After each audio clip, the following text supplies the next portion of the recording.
যে আল্লাহ রসুল সাল্লাল্লাহু আলাইহি ওয়াসাল্লাম হচ্ছে পৃথিবীর সর্বশ্রেষ্ঠ পরশ পাথর।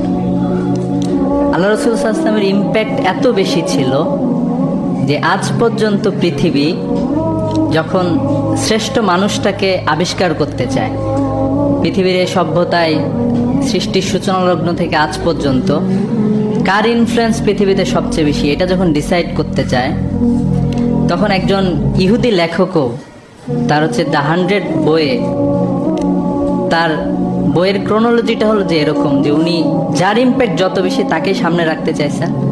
উনি এটা বলার চেষ্টা করছেন বারবার যে কেন আমি এই ব্যক্তিটাকে 80 নম্বরে দিলাম, কেন অন্যকে 60 নম্বরে দিলাম, এভাবে রাখার চেষ্টা করেছিলেন।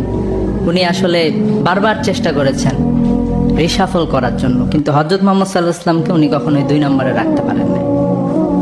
তো পুরা সভ্যতা আসলে পুরা পৃথিবী মানব সভ্যতায় আল্লাহ রাসূল সাল্লাল্লাহু আলাইহি ওয়াসাল্লামের ইম্প্যাক্টের কাছে